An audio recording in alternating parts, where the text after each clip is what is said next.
Welcome to Café Con Leche with Liz and Lil. Good morning, sis. Hey, Queen. How you doing? I'm so good. We have no time to chat because we have to get into this because these two people are so charming and intelligent and eloquent that it is going to be a thing. So Brilliant. We got to get into it. Today we have like this amazing creative power couple that just recently got married, JJ Caruncho and Arielle Jacob. So let's freaking get into it. You ready? Yeah, let's do it. Let's do it. Woo! Welcome to Café Con Leche, guys. Welcome. Oh, we're so excited to have you. Welcome. Yes. So, I swear we got to have more people who work together because they're more entertaining. Yes. That's what I'm saying. So we ask everybody who comes on Café Con Leche one very, very important question. And that is, how do you like your café? Do you like it cold? Today I'm having a cold café. Do you like it hot? Do you like it a mystery drink?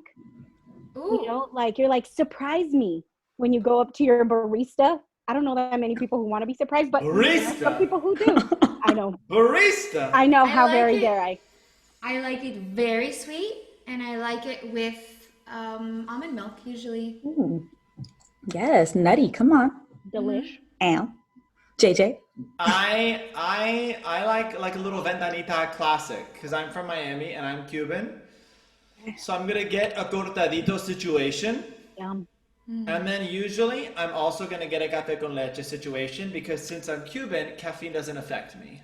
He's very lucky. Yeah. This is the third mug. Yeah. Do you guys remember? Have you seen Princess Bride? You know when he's like I've spent so many years. They were both poisoned. I've spent several years building up a resilience to this kind of poison. That's me. About coffee. Yeah. Yeah. See, and I love all it. caffeine. Yeah. So you guys are in New York, yes? No. No. Oh, where are you? Miami. Yeah. Miami, da ba da. Whoa. Yes. Yeah. That's amazing. School episode. I know. Who knew? You're in Miami. Oh, I'm so jealous. Born and raised. Beautiful, Yes. amazing. We've had so many people on this show that are born and raised in Miami, and or we're quarantining. We're like, I was in New York. I went back to Miami to quarantine because crazy. Yeah, that's what happened. Yeah. We got married on March the 6th. Congratulations! 5-month anniversary today. Bam, bam, bam, bam. Those are beautiful. Oh, we actually Custom. we designed They're them custom. ourselves. I designed that. Can I get a I closer designed his. look? Oh, you might need another Hang focus. on, I'll need to do a focus situation. I know, I'm complicating our lives. I'm so sorry, but I want to see them. It's all right. It's really pretty. There it is. Oh! Yeah, there we go. That is Get it closer. stunning. Get it closer. Yes, That gorgeous. is beautiful. Oh my God. And I'm gonna see if I can do this manually. Hang on, I just gotta find the same.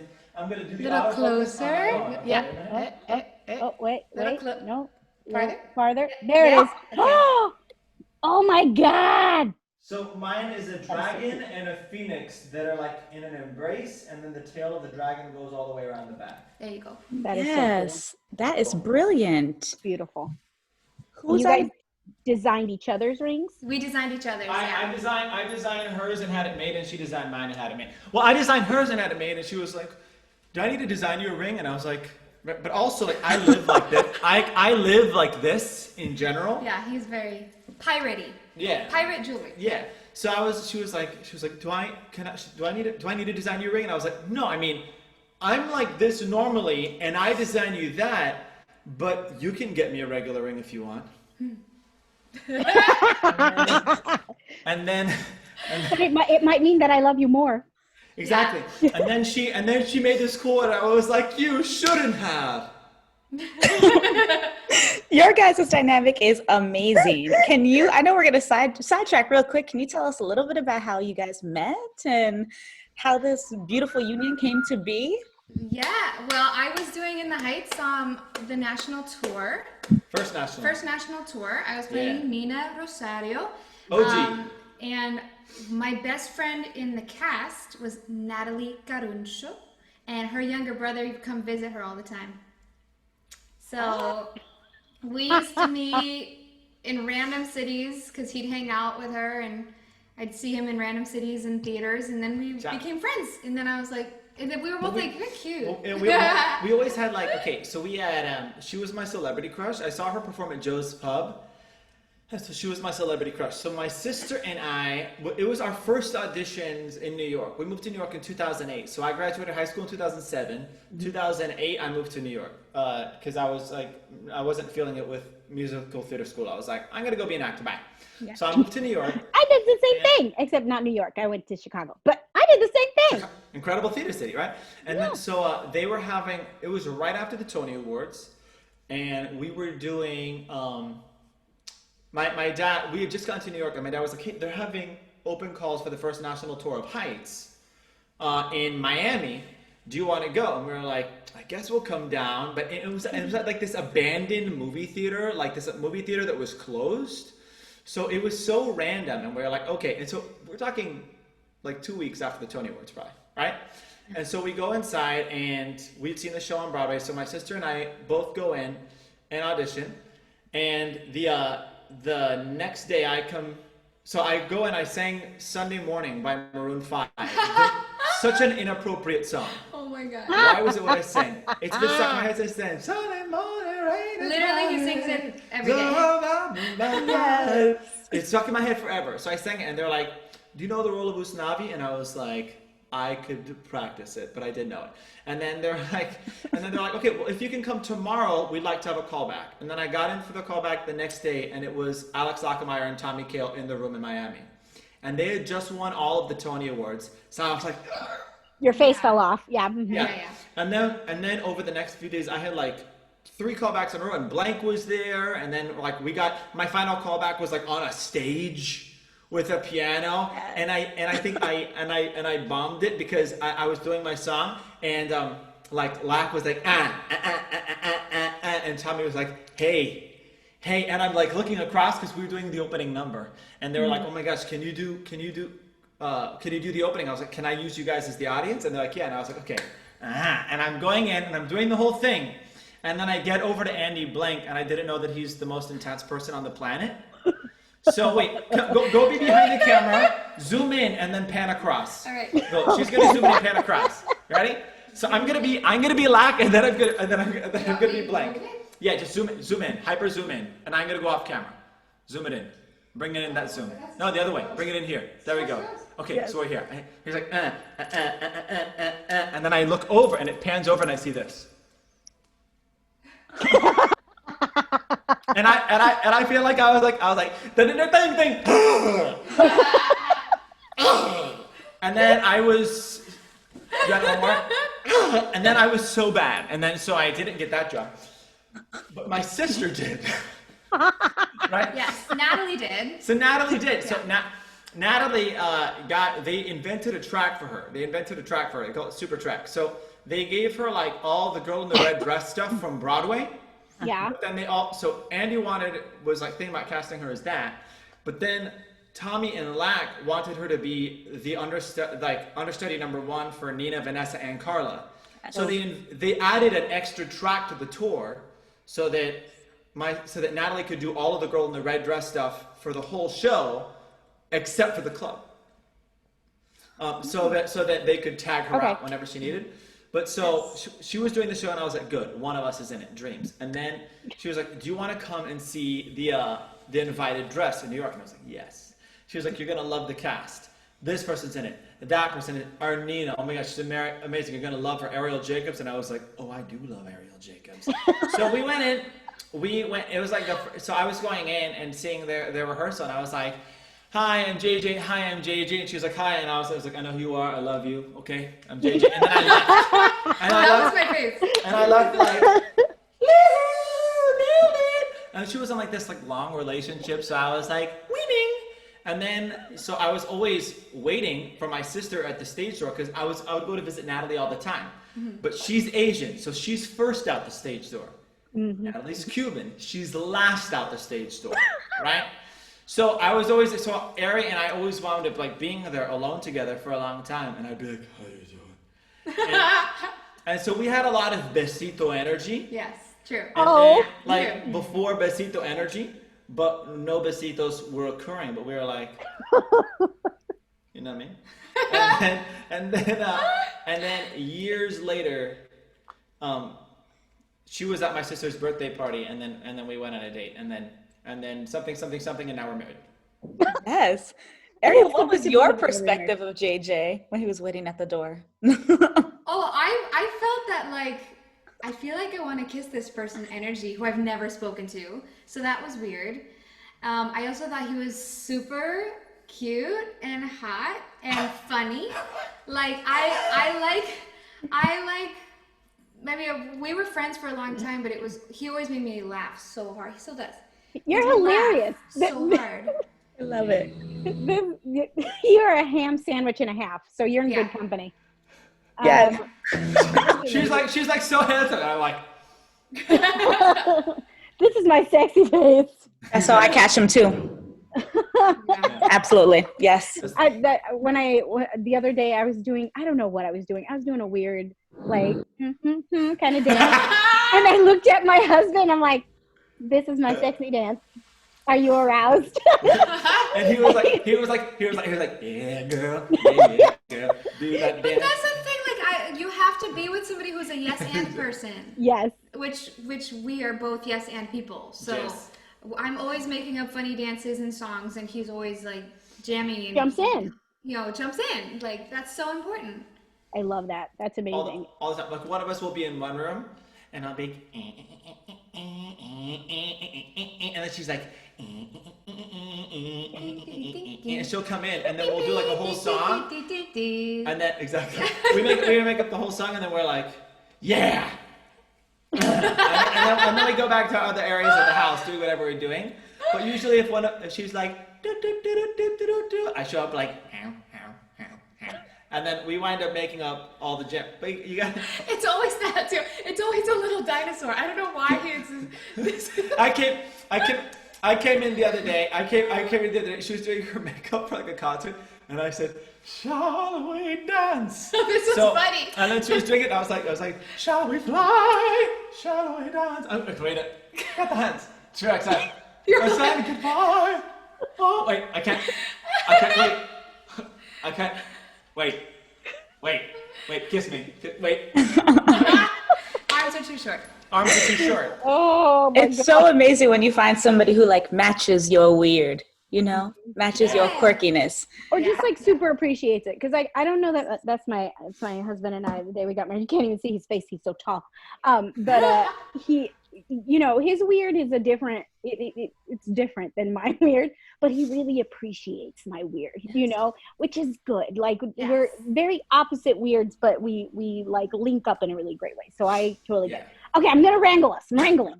Okay, so y'all are quarantining in Miami. Facts. She was in Aladdin. It got shut down. Broadway closed. Yes. Mm-hmm. Yeah. Our final 2 weeks. My final 2 weeks got canceled. Yeah. I was supposed to wrap up end of March and then go right into a new off-Broadway show, and both of those are no longer. I mean, they'll come back next year. But not Aladdin. Not my Aladdin contract is done for me now. Yeah, so I'll be in the new show. Yeah. What's the new? Well, I'll wait on the new show. Okay. That happened, and I was like, I think we got to get out of New York. I was like, I think New York is going to get really, really jankety for a few months, and we should skadoozle.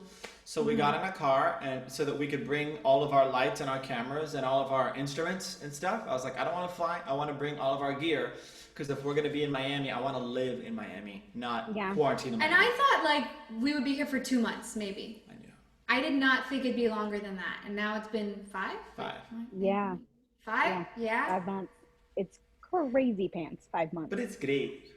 I mean, listen, when you're quarantining with somebody who gets you and loves you and like who gels with you so well on so many levels, quarantine becomes a much easier, better, more beautiful deal with it kind of thing, I really feel for the people who are alone and living alone. Yeah. I mean, they have no social interaction except for the phone, it's just, I feel like it's going to cause so much depression and mental challenges for people in the long Yeah. run. Absolutely. Absolutely. I know you both mentioned that you brought your lighting, all of your equipment, instruments. How have the arts served you in a particular way during this time? Of course, you have each other, but have you found new ways to explore the arts, or have it support you in a way that maybe it didn't before? I think we've both found our love of music and singing returned to us in a new way. Yeah. So for the longest time, when I stopped doing, when Broadway shut down, I had just finished doing Jasmine for 2.5 years. Yeah. So I was, 8 shows a week, concerts all the time. I only learned new material for concerts I was going to sing, and I was constantly working. And now we have opportunities to really sing songs that we love for no reason. So we have this Fan Friday. Every Friday night we do a live stream on my Instagram and Facebook page, and we sing random songs that we just feel like singing. So I feel like quarantine has given us this appreciation and playfulness in music and the arts that we haven't really touched in a long time. Yeah. That's I think so amazing. too. I'm going to I write think so that too. down. Fan Friday. Yeah, Yes. I feel like the disassociation of it of singing and acting and storytelling from the idea of success within the industry has been really, really cool. Because I remember we had all of us, right, have had a lot of friends that when quarantine started, they're like, oh my, without the theater or without, I'm so unhappy. And I told some of my friends, I'm like, or the quarantine has realized that you're not happy and that you're covering it up by distracting yourself when you're in the theater.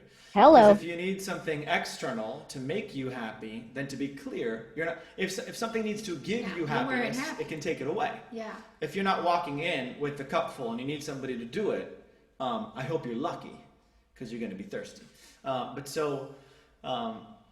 This time has been an interesting thing to be like we've always said about our relationship. I think relationships, even marriages, are only healthy if you don't need the other person. Yes. Oh, If yes. you're like, You need, they upgrade your life. They make you happy. best version of my life with Yeah, you. but you can't need them Yeah. to be happy. Yeah, if for some reason the relationship wasn't there, I would be sad and fine. Yes. Like my dad always said growing up, he was like, when people are like, I'm half a circle and you're a half a circle and together we're a whole circle. And my dad's like, that's Trouble City, because like, what if that isn't a tight seal and then it's leaky all the time? That's weak. It's too easy to pull apart because it's a fuse. He's like, but if you're a whole circle and they're a whole circle, then you get a chain, and chains are stronger than individual circles, right? Yes. That's a great My analogy. My dad always said that since I was little. He was like, you got to be a full circle, find somebody else. But so I feel like quarantine has made me even more okay with not needing theater and not needing acting, being more of a full circle without it, and letting go. I think we've been on that path for a while, but it's very, like y'all know, being in the industry, and it's different, right, being in the theater than being in film. Because if we were in film, we would be making enough money to produce our own stuff. Yeah. But in the theater, we don't. And if you do and you produce your own stuff, people are like, wow, ego, wow. But if you're in film and you produce your own stuff, they're like, wow, what a maverick. You know? Yeah. Yeah. Like imagine if one of y'all did what Ben Affleck does. If you wrote something for yourself to star in and produced it and directed it, Yeah. theater would tear you up Yeah. doing this. But in Yeah. film, they love. But so we're always in that thing of like, can I do the thing I love? Can I do the thing I love? Can I do the thing I love? And so. So you started to associate the thing you love with being given opportunity. Yeah, with being given permission. Even though, and I never felt resentful about it, but I didn't realize how associated those had become in my mind. And then being here, being able to tell stories for fun, being able to enjoy life just for fun, and being able to walk around. I feel like I've never. Am I better at singing now that I've? Oh yeah. Yeah. Yeah. And I feel like the last time I was singing this well was probably in like high school. And like high school, I feel like I was like real good. And then I got less good over time. And then I feel like I've re-got. But it's because in high school, I didn't think it was going to be a career. I just loved singing. So I was like, oh, I love singing. So I'm going to get up on stage and sing because I love singing. Well, the stress of it, right? Like stress is bad for your vocal cords. And we've linked this talent that we have that was natural and that came in a natural, beautiful way to finding work, which can be stressful, which makes us not as good as singers. So I totally see that. And people in like, we were talking about like finding your how did the opera say it? Falk? Yeah, falk. We were saying, have you heard that? How do you spell it? F-A-C-H. Falk. But it's also funny. I remember the first time she heard it, she was like, ha ha, fuck, ha ha. But there's like, like opera singers have, opera singers are like, oh, I'm a Rossini tenor or soprano, or I'm a Verdi tenor, I'm a this tenor. And if people ask them to sing rep, they're never like people in opera are never like, oh, your voice, you should change your voice, or the style you sing isn't right. People in opera are like, oh, you're a Rossini stuff. This stuff isn't built for you. Here's all this other stuff that's built for you where you can do you and be celebrated for it. And then in the theater with like women, they're like, yeah, but can you sing Disney and be Elphaba and be Christine? Like, can you do everything? Can you do everything? But in opera, it's not like that. In opera, they're like if musical theater was opera, and I think it is going this direction, but if I sing like a Latin guy from Miami, with like some legit habits, but like a Latin guy from Miami, in opera, they'd be like, oh, you're going to sing all the stuff that sounds like a Latin guy from Miami. Cool. Yeah. Great. It's interesting. Yeah, the labels that are put on us too, like you bring, can you sound like her? Can you sound like her? It's like, can you be innocent, but really bring sex appeal to it? But you've also had a really hard life and you don't give a fuck about anybody. But you also lift up your community. And you're like, yes. Yeah. I have how many bars to convey that? 16 bars? And do it urban. Usually. Always urban. I've had uncomfortable conversations with people since I'm gonna be blacklisted for how many uncomfortable conversations I've had with people about them using the word urban. And I'm like, what do you mean? And they're like, you know what I mean? I've been doing this since 2008, where they'll be, you know what I mean? I'll be, I don't. What do you mean? Mm-hmm. Make them think of say it. They'll be, like more urban, like more like street. Like the more Latin. I'll be like, I am Latin. And they'll be like more Latin. I'll be like, I'm Cuban. Mm-hmm. What do you mean? That is I just had to do I've never gotten a job though saying that. No, because they want what they want. Yeah. Yes, and I just did a voiceover where they were like, or I just had this conversation with my voiceover agent, who was like, I was like, I think part of the problem is that y'all want me to sound a very specific way. Like they're looking for a Puerto Rican, they're looking for a Latina voice, whatever. You guys have an idea of what you think that should sound like because voiceover, and I don't sound like that, and so therefore my voice is not Latina. Yeah, right. Because they want you to. People oftentimes want you to. It's like people want you to be what they think you should sound like. Yes. And I'm like, so what you want me to sound like is. Yeah, people don't know. But of course, the answer for that, I think, always is when people are like, "Can you be more like? Can you be more like this?" I always think I'm like, "You're not looking for me." And they're no, like, you what? don't say that. Oh, I have. Really? I've said it to people before. I'm like, you're not. I think I was like, if I've had people that they're like, "Can you go in this direction?" I'm like, I could, but there's other people that are actually like that. Mm-hmm. So if you want me to do the project, I would want to take it in this direction, and.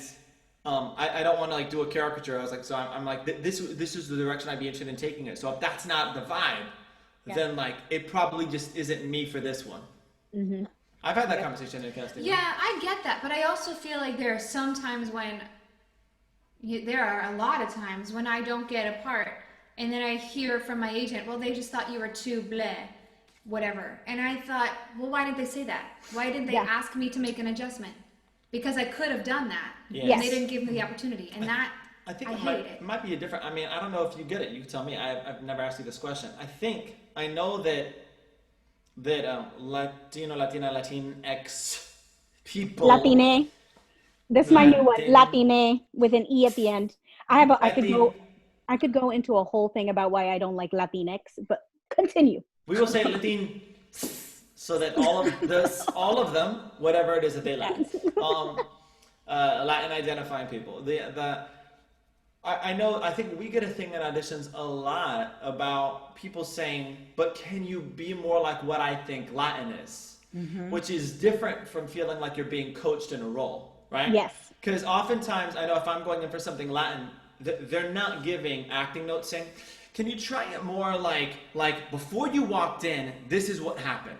That's normally not the notes is that normally the kind of notes that y'all get? I mean, we had an experience before the last production of Heights that we did together, where I went in for another production for their Vanessa, and one of the things I was told was like, she gets around. So, like, can you play that? And I was like, actually, that's the opposite of what we're trying to talk about She here. literally And does not. She says the opposite of that what in her does song. that mean? Same thing was said to her when she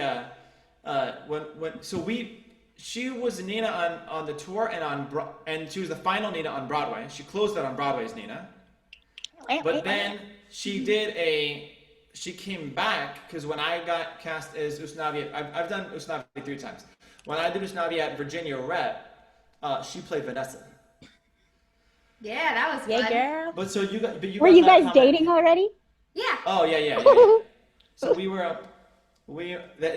I was on the phone with the director and he's like, hey, do you think that Arielle will want to? And I was like, no. And then he was like, play Vanessa, and I said, maybe. Wait. And he was like, what did you think I was gonna say? I was like, no, wait, back up what I said. Maybe I was like, do you want to play? And she was like, and I said Vanessa, and she was like, what? Yes, I would. Because You know, but when I first auditioned for this show, the first time I auditioned for the show, I had a callback session with Alex Lacamoire, and he had me sing the Nina stuff and the Vanessa stuff. And he said in the room, he was like, oh, so you could do either one, right? I guess, you could actually do either one. And he said that, and I knew I could sing either one.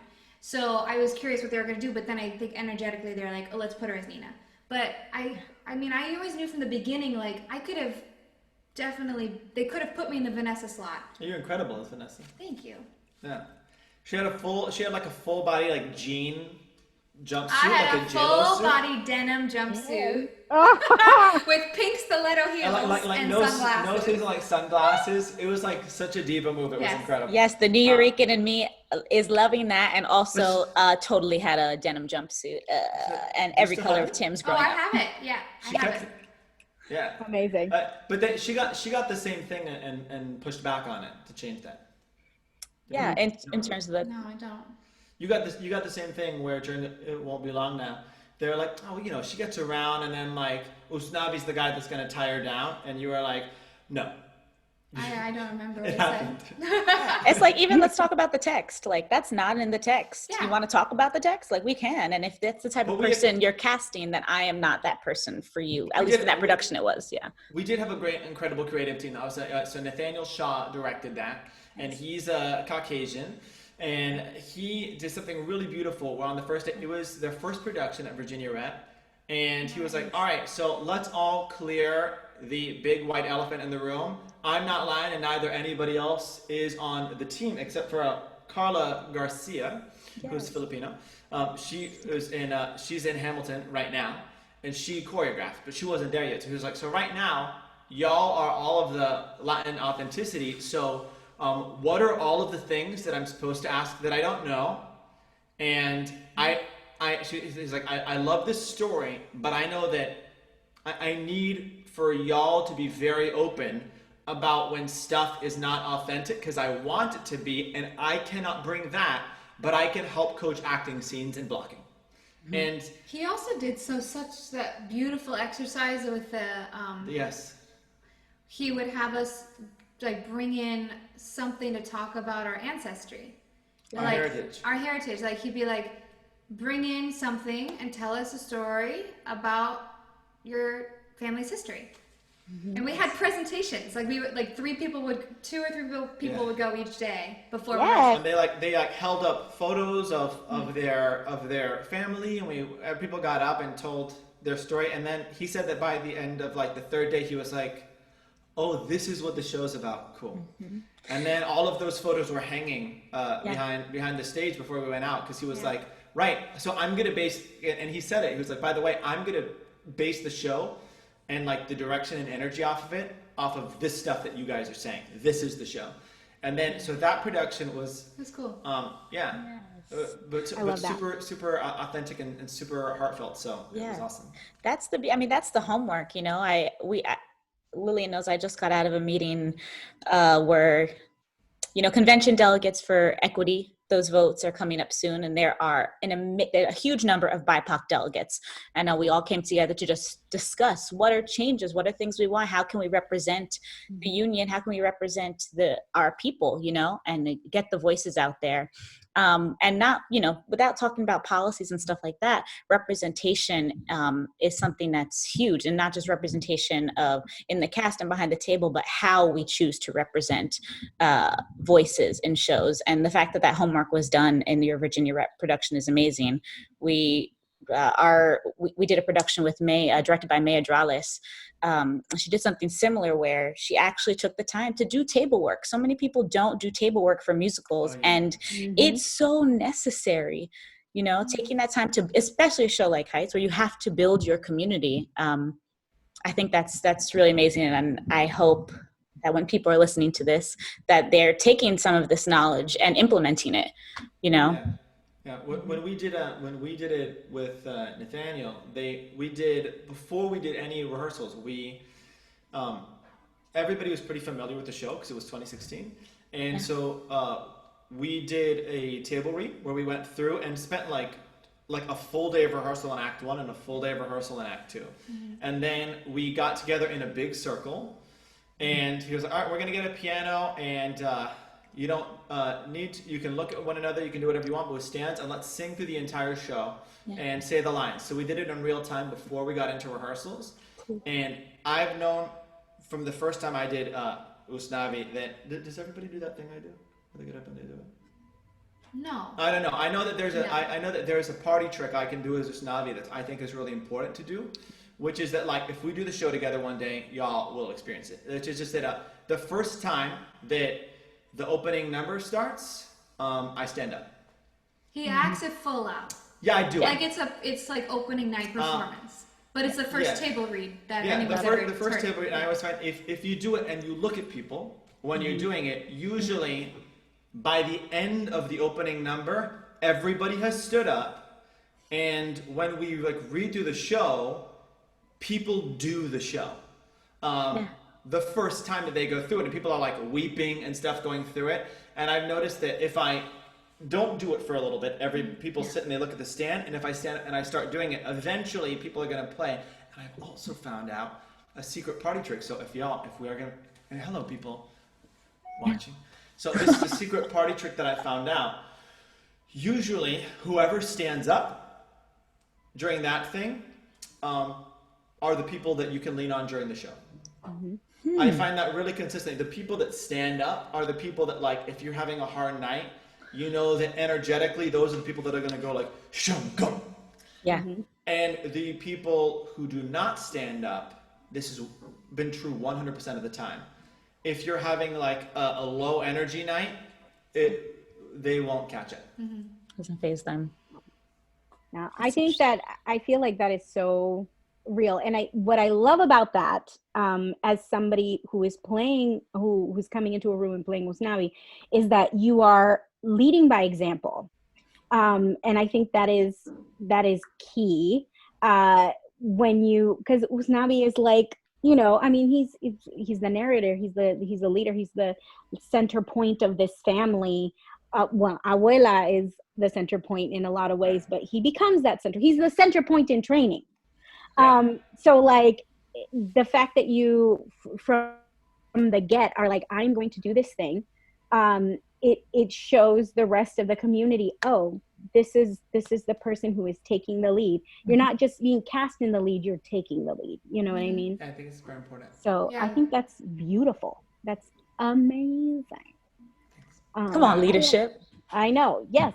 It's an interesting thing, right? You think, I mean, you've been the leader of a bunch of big shows.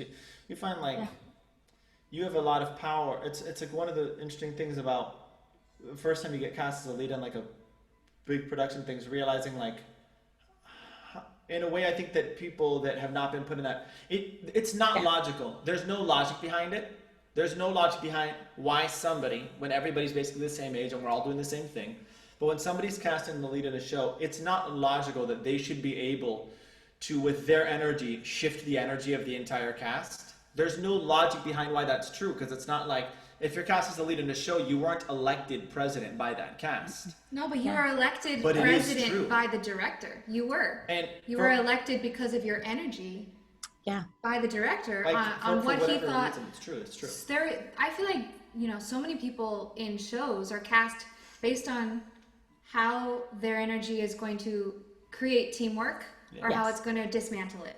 Yeah. Yes, I definitely agree that what something that Lillian and I have spoken about before, especially kind of essentially being on the road. We were on the road with each other for a co-pro for like 9 months, essentially. Total. You all did that in the Heights. It was everywhere. Yeah, it was like 4 cities, 3 consecutive, and then 1 a few months separated. And the energy that a cast absorbs is so important. I agree with you. And I'm glad that you're bringing this up. I feel like not many people talk about this. I had an experience on a show that I shan't name, but a big experience for me that I was like, for me, it was a game changer. Like, okay, I'm reaching a different tier in my career.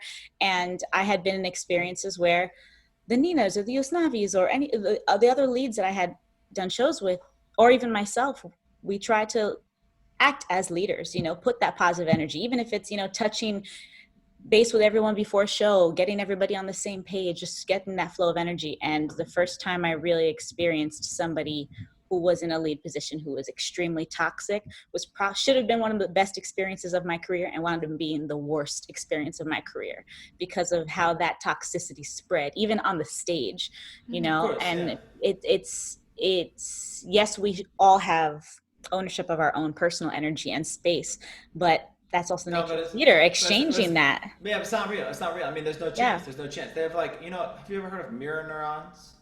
No. Okay, so you know, have you ever I'm learning so much today.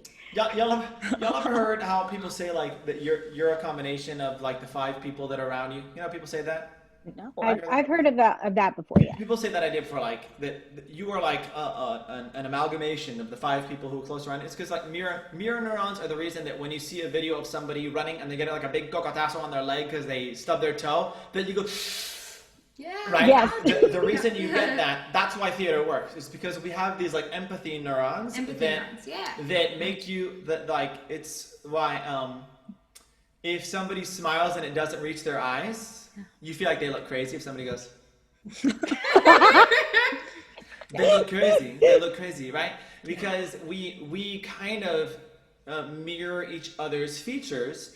And it's also why, like, in relationships, like, neurologically, people's brains actually, like, measurably over decades start to physically, structurally look more like one another because of mirror neurons. Wow. But so that's, like, why, like, an audience, literally, if you are going through something, the audience can literally go through it because the mirror neurons make their brains literally feel what you're feeling as long as you mean it. Mm-hmm. And so if that's true in the audience, how would it not be true on stage? How would it not be true backstage? Yeah. How would it not be true? And if somebody's bringing toxic energy, that thing will spread like La Rona. And I couldn't believe it when I first joined Aladdin on Broadway. I found out that the director actually checks in about this. Like he will cast an ensemble person, like not even a lead. He casts an ensemble person, and then a month after they're in the show, he'll check in with other cast members, not even just the stage manager, but like he'll like call or text other cast members and say, how's the energy with this person? How's it going? Because it's so important to him that the energy and the morale in the theater stays positive, stays high, because that's the only possible way that a show is going to keep running forever. That's going to last. Yeah. That's why Casey Nicola has 5 Broadway shows running at the same time successfully. Yeah. There you have it. I love that. I love that they checked in that way. I had a director friend who used to come in and check in after a month, but it wasn't because of personalities, to make sure that, because the thing is, she was really amazing at casting a show. So she never had any doubt that the people that she put in this sandbox were going to play together well. So she was just like, I'm not worried about that. She just knew that we played together too well. And she's like, keep my show the way that I put it. Yeah, for sure. Yeah. Don't fuck with it. But that happens. Oh my God. Like, if you've been in a show for... Tell them what Jeff said. Will you tell them? Will you drop that wisdom? Yeah. So my first big role was, I got cast as Gabriella in the first national tour of High School Musical, Gabriela Montes. And then, so I was doing the show, and my director at the time, Jeff Calhoun, he also directed Newsies. He directed Newsies and Bonnie and Clyde and Jekyll and Hyde. Yeah. Big River. Anyway, he told me, because he came to see the show like after the first 3 months or something, and he said, I want to give you a piece of advice. What was your first big lead in a... This was my first big role I'd ever had out of college. And he said, I want you to be aware of something that happens in long-running shows. Because when you first open a show, you start to feel all of these emotions that the character is going through, and all of the physical effort that it takes to go through the show and to sing this material. And you remember it sensorially as feeling that it takes a certain amount of effort. But after the show goes on and you get more used to it, your effort, you might get more used to it with your energy and your effort. So then you try to compensate. You're like, but no, I remember it's supposed to feel like this.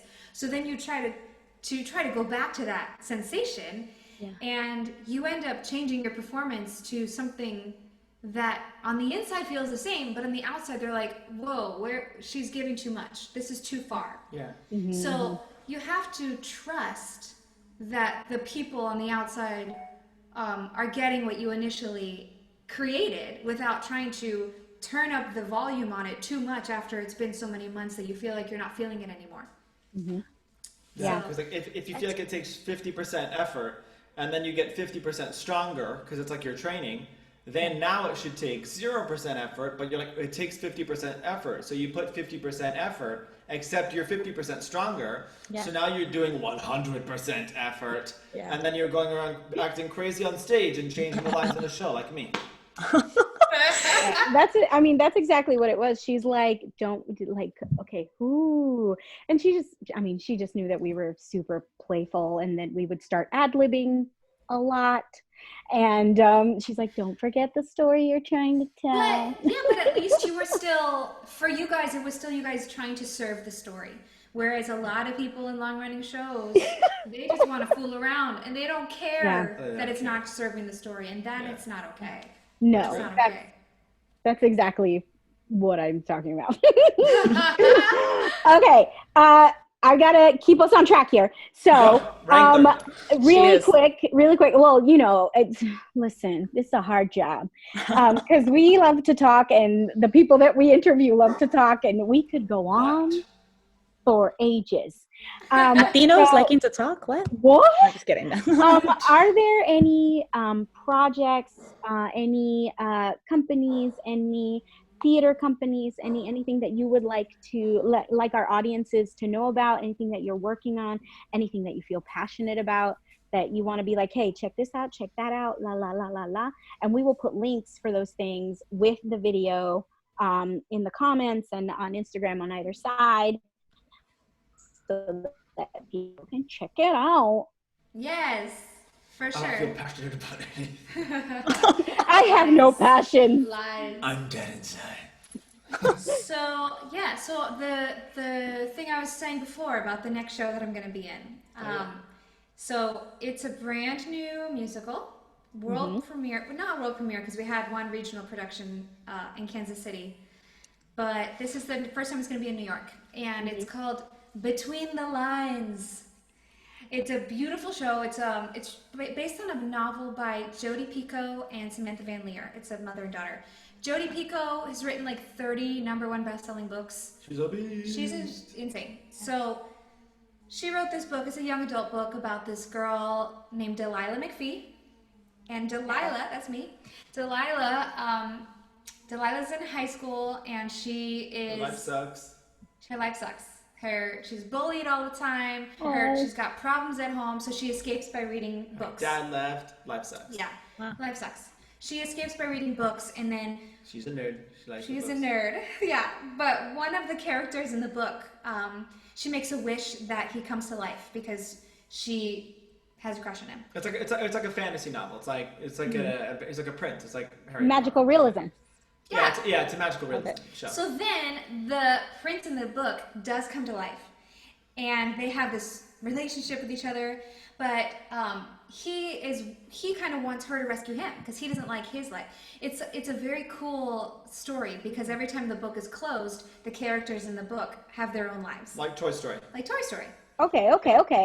But they feel trapped inside this book, and he's like, save me, I want to get out. Yeah, because her life is like the world outside the book is like super heavy and really dramatic, and everything is terrible. And then when she's reading this book, she's like she's tired of escaping into like the heavy stuff. So it's like a young young adult fairy tale. She's like, let me just read something that's like really light, and everything is perfect in this world because out here stuff is too heavy, so it's like too real.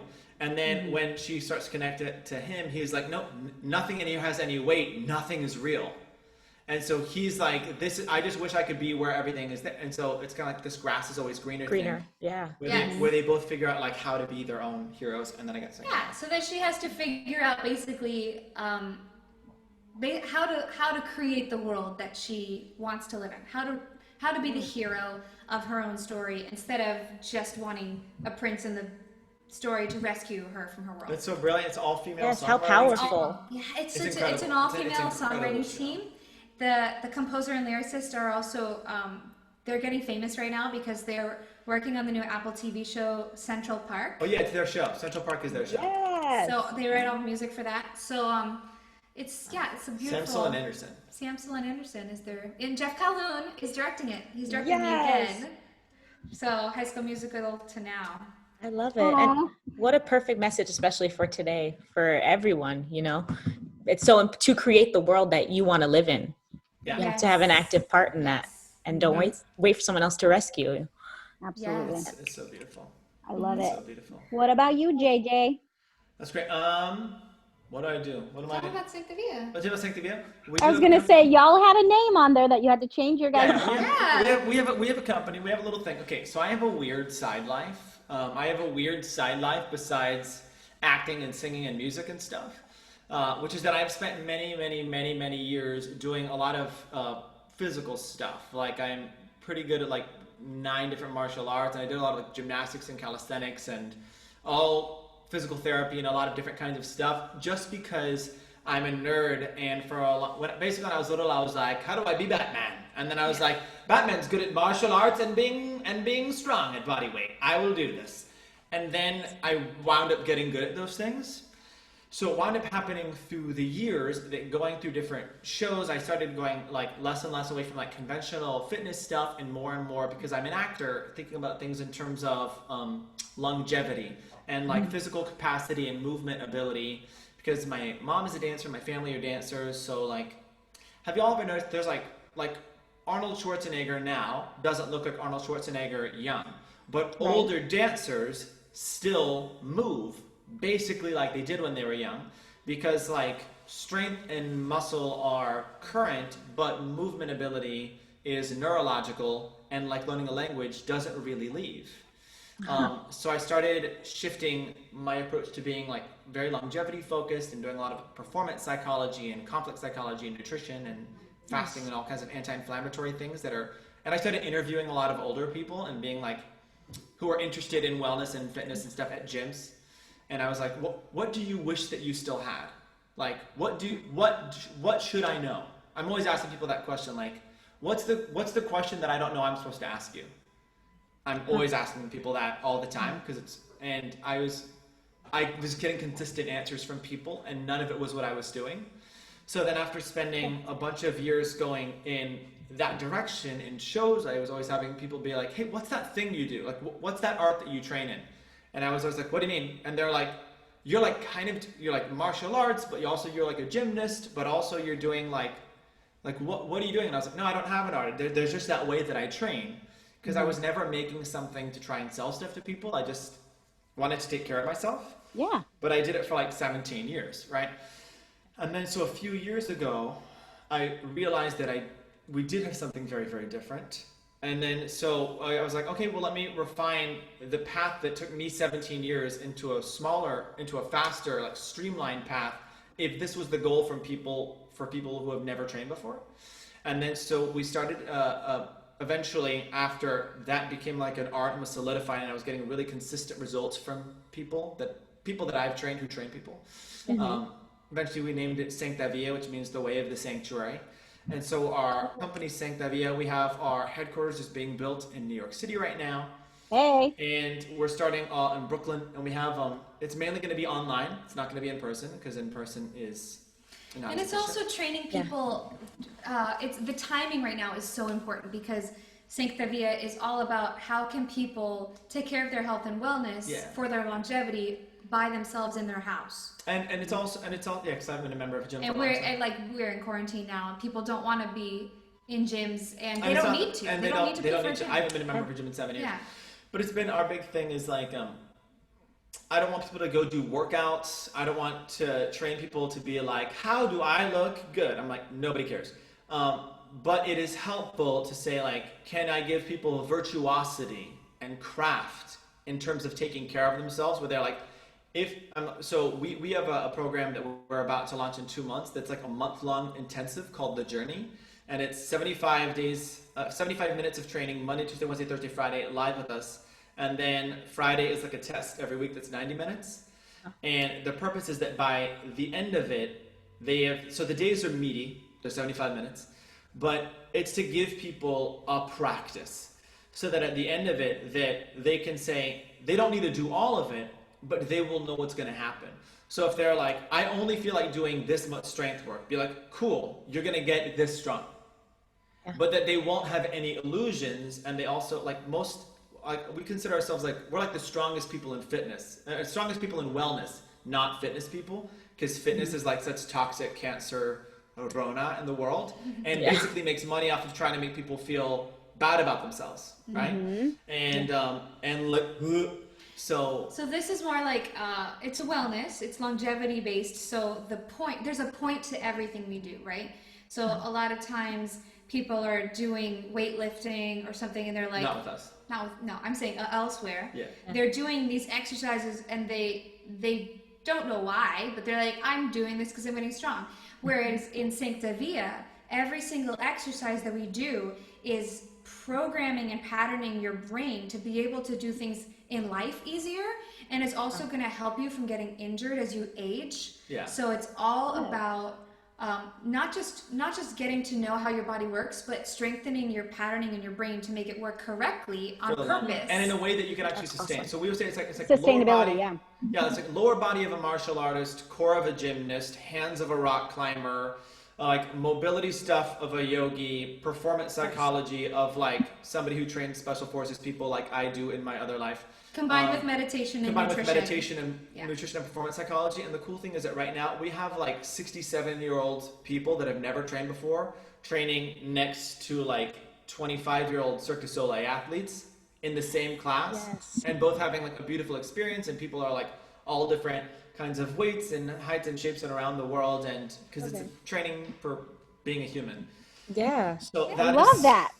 That's our move. That's our other life, and it's also something we've been passionate about doing, because we have been very passionate in the last few years about trying to separate all of our finances from theater. Mm-hmm.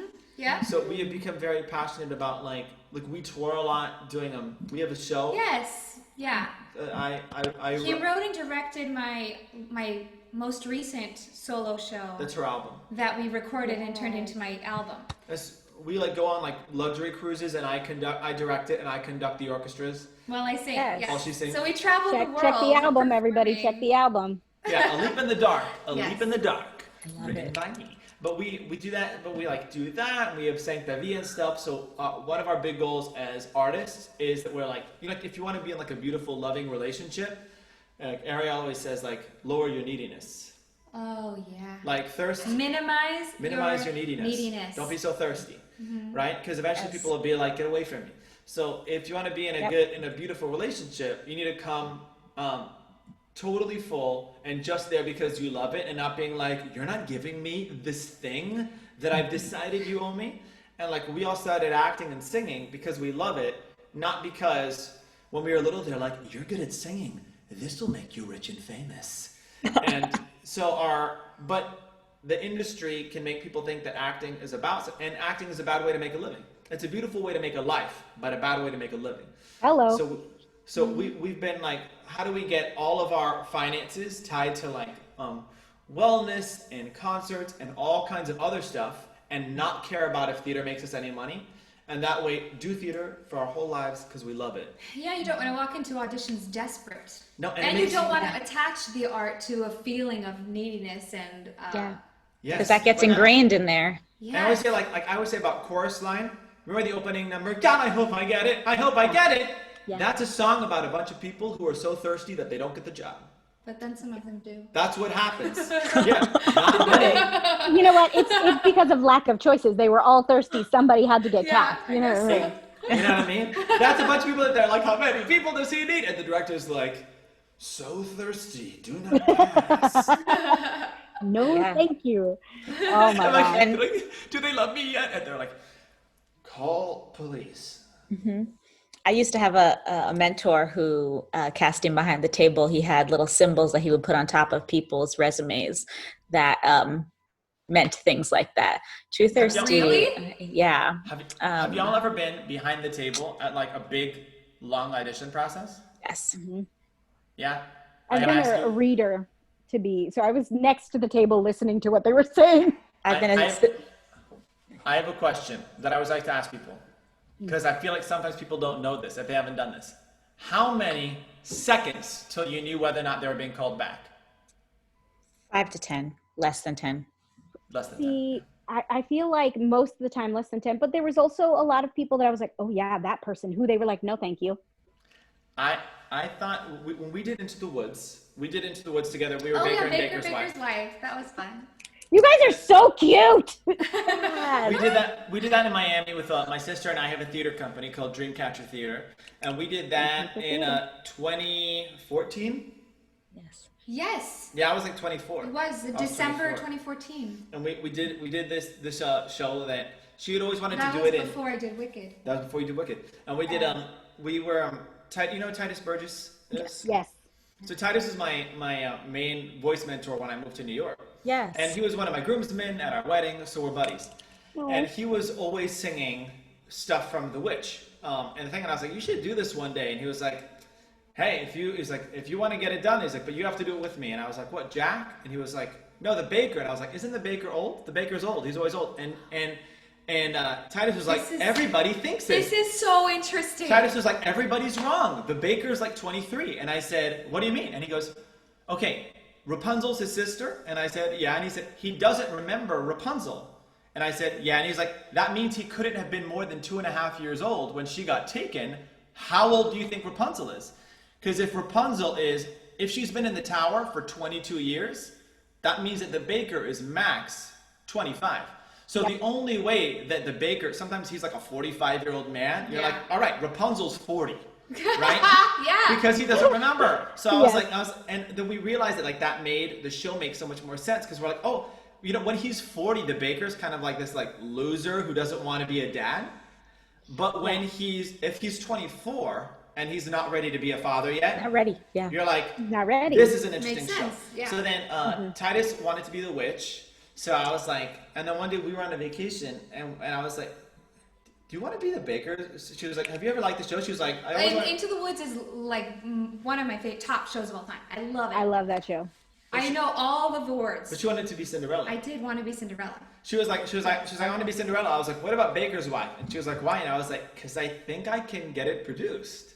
And then she was like, yeah, I'll do it. So then my sister and I went to this theater, the Adrian R. Center in Miami. And we walked in, and I'm like 24 years old, and we're actors and from Miami, and who live in New York, but like we've never produced anything. And so we're like, hey, so we want to do this production. And they're like, and how much are you saying that you would like to rent the theater?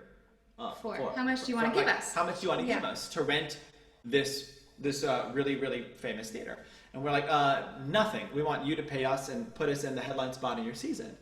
And they were like, and why would we do that? And I was like, and I said, because Titus Burgess and Arielle Jacobs have already agreed to be in the production.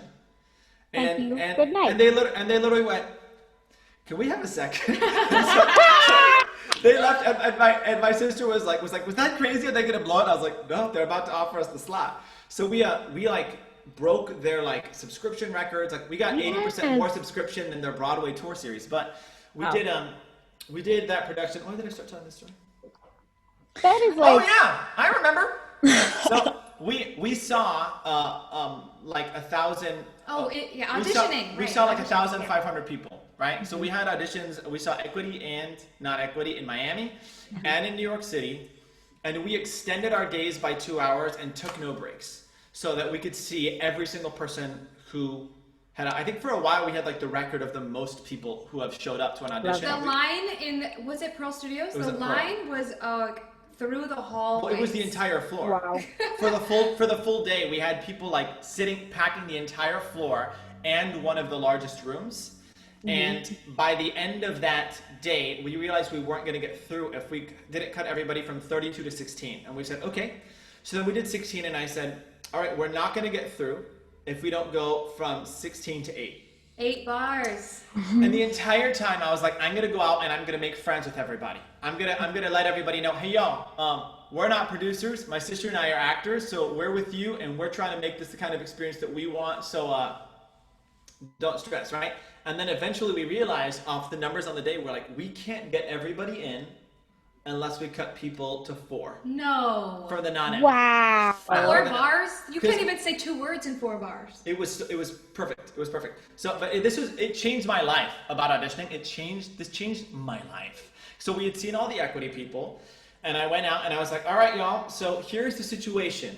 You're gonna groan, but wait up for a minute. I was like, so we will not be able to see everybody unless we cut from 8 to 4, and everybody groaned. And I said, I'm going to tell you guys a couple things first. We know whether or not you're getting called back within 2. I will let y'all vote on it.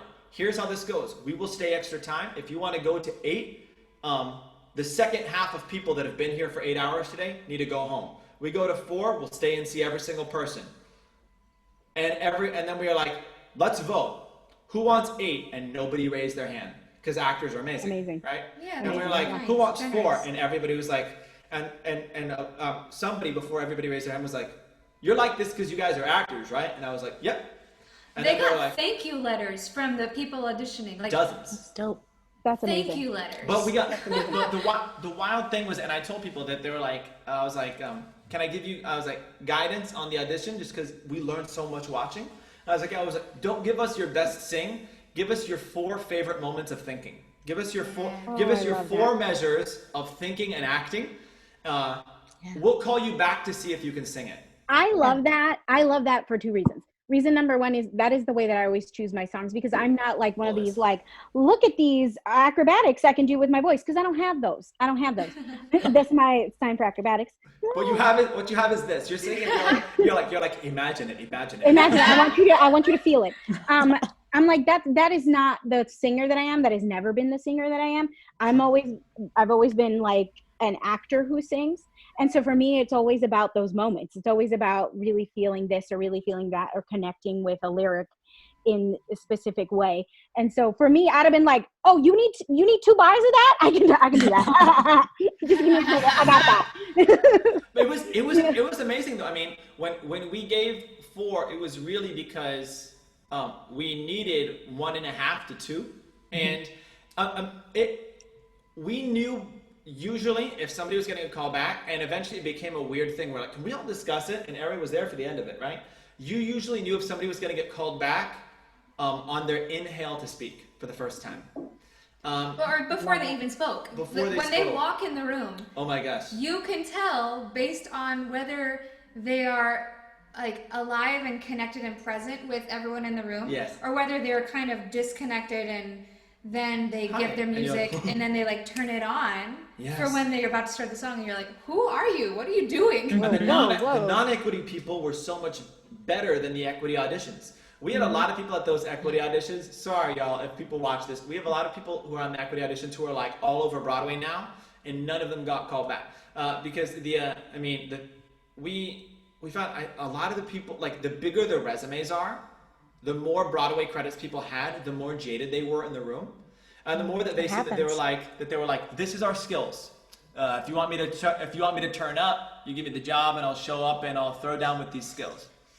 But this is what we were talking about at the beginning of this conversation. Yeah. Yes. That they have associated the industry with the art. And they can't just... The non-equity people would show up, and even if they were super, super thirsty, they would show up and be like, hey, I'm so excited, and we'd be like, would love to have you in the show. Go ahead, right? I mean, it was the thought, because the energy matters. Yes, absolutely does. In the whole puzzle piece, how the person's energy matters big time. Vibe above all else. Y'all, that is a great place to end. Hashtag vibe above all else. If people want to follow you on Instagram, do you guys have Instagram handles? I'm assuming you do. Yeah. Oh yeah, we do.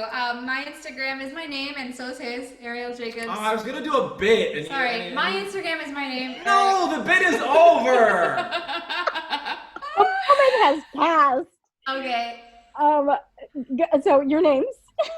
JJ. Yeah. Caruncho. I had a whole bit. I was preparing it and stuff. Sorry. It's okay. It's okay. You're sure you don't want to do the bit? No, because the moment is gone. It's okay. It's still gonna be funny. Yeah, do it. Do it. No, it's done. Oh, it's all right. I understand. For all of you listening, please go check them out on Instagram. Check us out on Instagram at Café Con Leche ITH.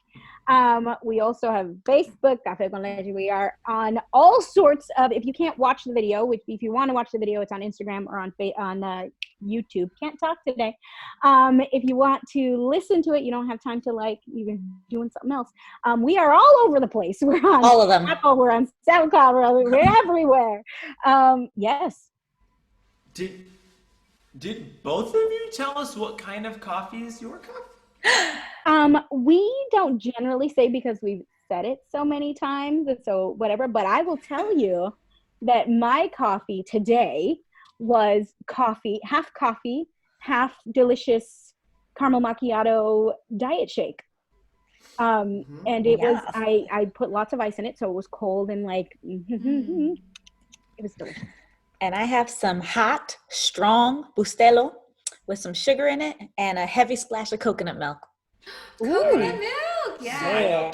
And actually, Ben Perez, I saw he posted recently that he went to a place that would crack cinnamon sticks and put them on the coffee grinds before brewing. So I actually have started sprinkling cinnamon on top before it brews.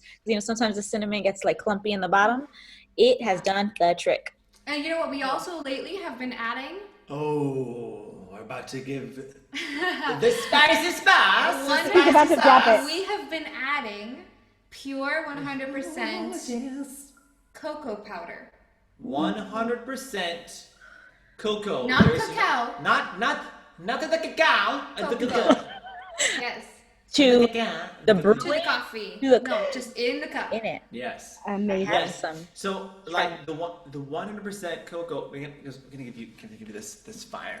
Right? Ready. So there is no azúcar in it. It's the kind that would be a little bit bitter if you did it by itself. It's actually they sell it in the baking section. They sell it in the baking section because most people only use it for cakes and stuff. But we take the big spoonful, we put it in, and 100% cocoa is anti-inflammatory, and 100% cocoa is one of the only things that crosses the blood-brain barrier. So it helps things go into your brain. So if there's a little bit of something with caffeine in it, in terms of it getting in your system, We do that, and then sometimes there's some ginger situation in it. Ginger. Shaved ginger? Actual Powdered ginger. ginger. That's all actual him. That's all him. Ginger. I don't do the love We ginger. take the ginger, we go, and it goes Yes, in. he cuts like chunks of ginger the size of his thumb and puts it in the Not cup. the size of my. Oh, that's a horrible image. Sorry. Swing your razor wide.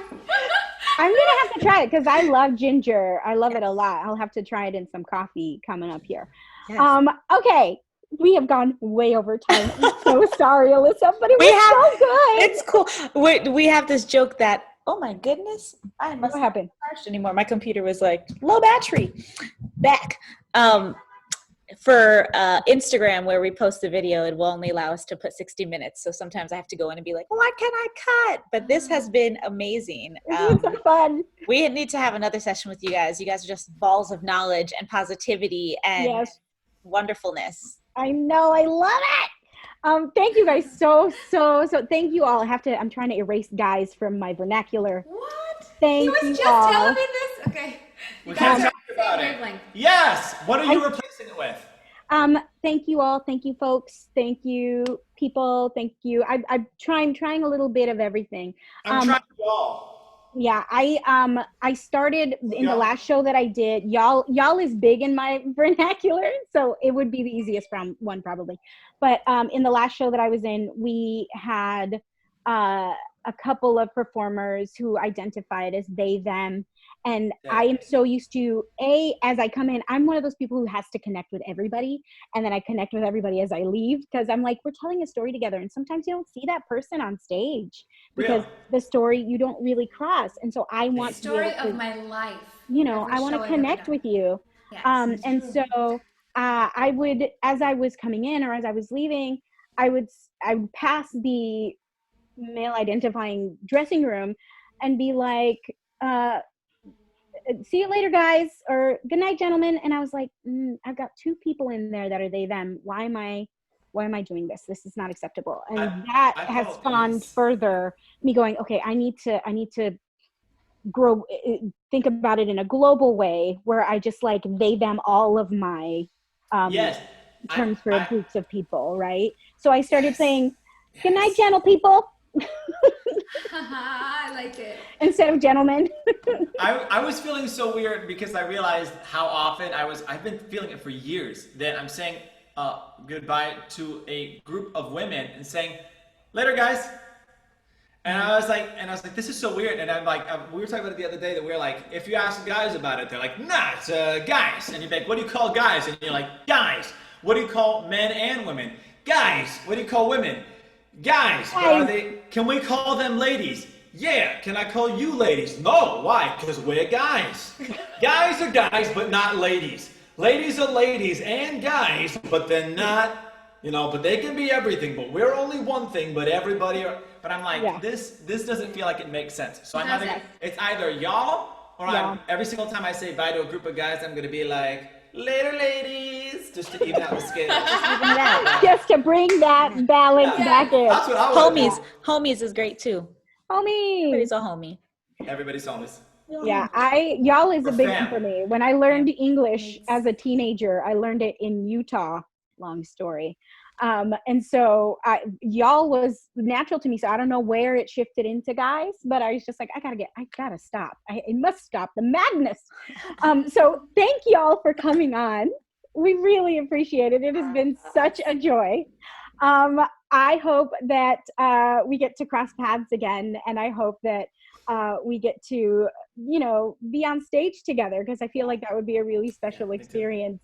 Thank all of you for tuning in to Café Con Leche today. We hope, as always, that you have your café exactly the way you like it. Bye. See you soon.